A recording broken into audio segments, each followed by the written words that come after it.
Iya, betul. Ini jiwa yang hidup. Ketika kita melihat ada kegembiraan di hati orang lain, anak-anak yang bersukaria dan sejoli yang bermesra, lalu tumbuh di hati kita rasa bahagia, berarti kita benar-benar manusia. Kalau kita merasa bahagia, ada orang yang bahagia, berarti kita benar-benar manusia. Tetapi ketika kita melihat orang bahagia, lalu kita sakit hati, berarti kita benar-benar binatang. Aku ikut bersedih hati melihat kepiluan hatimu meratapi nasib, karena orang yang engkau sanjung dan yang engkau muliakan telah mengkhianati dirimu.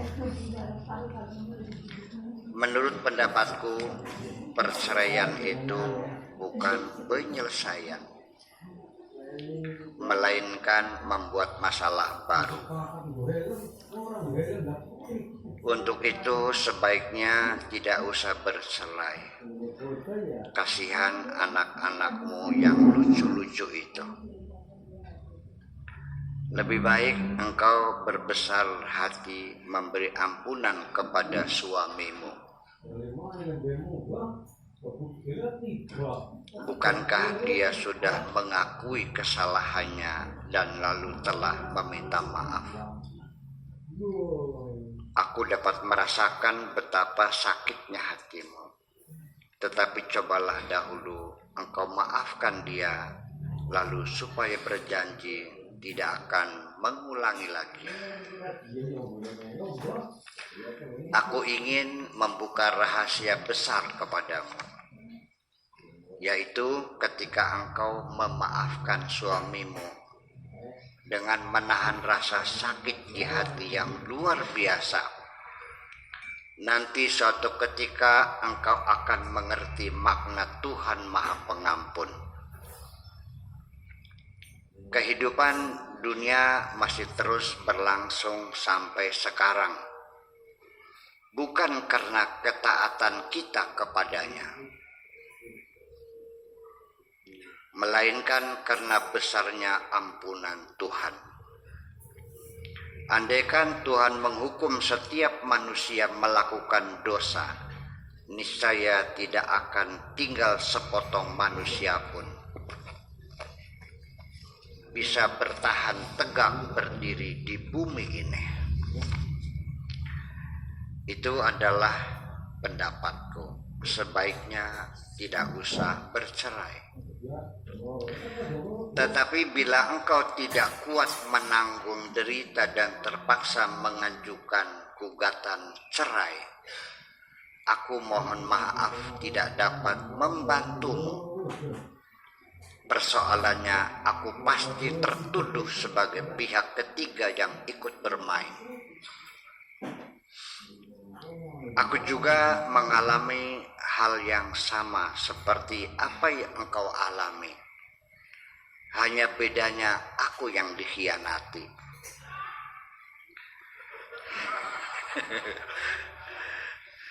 Namun kendati pun demikian, aku tidak pernah menyesali apapun yang pernah terjadi.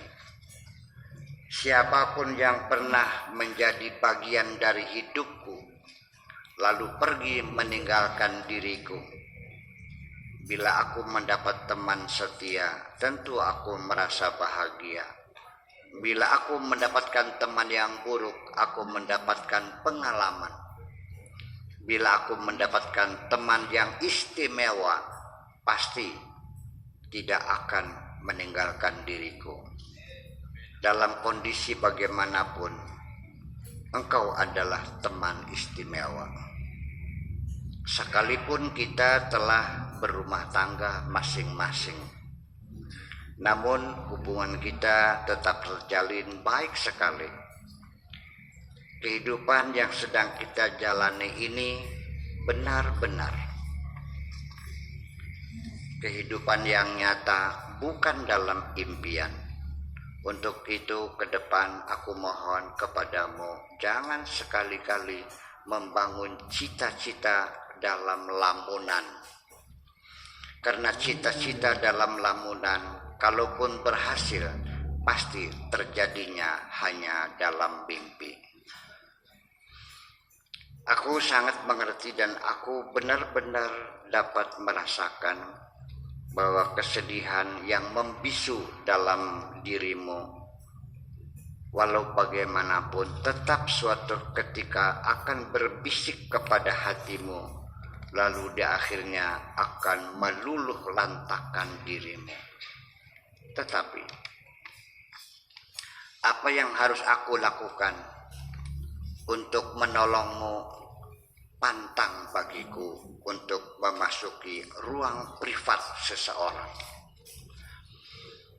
Mungkin apa yang dapat aku lakukan tidak lebih hanya sekedar memberikan nasihat kepadamu. Sebaiknya begini saja, wahai perempuan istimewa.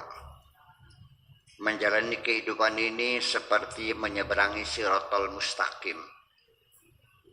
Harus menjaga keseimbangan, jangan terlalu keras, nanti engkau diabaikan, dan jangan terlalu lunak, nanti engkau dihinakan.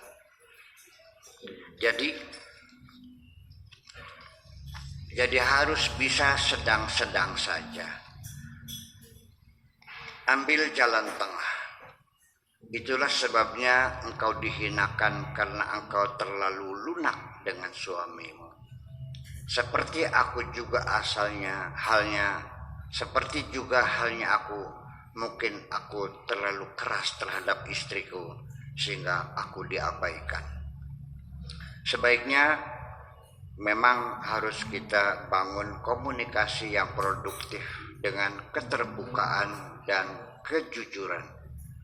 Mungkin semua masalah dapat diselesaikan, tetapi kebanyakan orang tidak sadar bahwa komunikasi sedetail apapun, sejelas apapun, dan secanggih apapun, tetap saja kita tidak akan dapat memahami apa yang dimaksud oleh sang pembicara seutuhnya.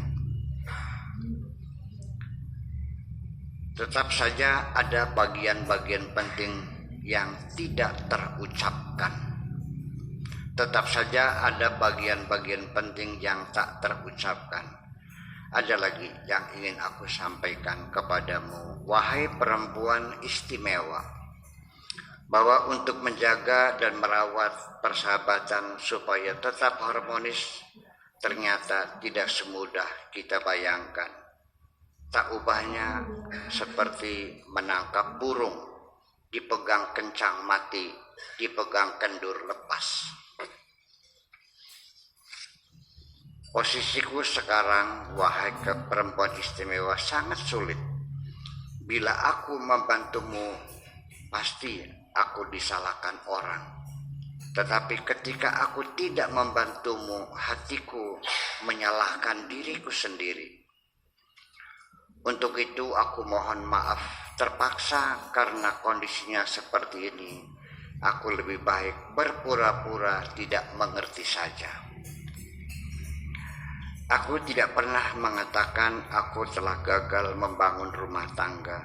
Juga engkau jangan pernah mengatakan engkau gagal dalam membangun rumah tangga. Aku tidak pernah gagal dan engkau pun tidak akan pernah gagal. Apabila kegagalan kita maknai dengan terma yang lebih manusiawi, yaitu gagal bukan karena tidak berhasil mencapai tujuan, tapi gagal adalah berjalan di tempat, tidak berbuat apapun dan tidak berusaha sama sekali, dan tidak ada keinginan untuk bangkit kembali. Kesalahanku sama dengan kesalahanmu. yaitu terburu-buru memutuskan untuk memilih teman hidup. Sebenarnya teman hidup itu untuk seumur hidup, bukan untuk sementara. Sebenarnya teman hidup tidak mungkin dapat berpisah. Letak kesalahannya adalah karena kita terlalu tergesa-gesa memilih. Memang tidak salah, ketergesaan itu didorong oleh setan, sehingga disebut ketergesaan adalah perbuatan setan. Terima kasih.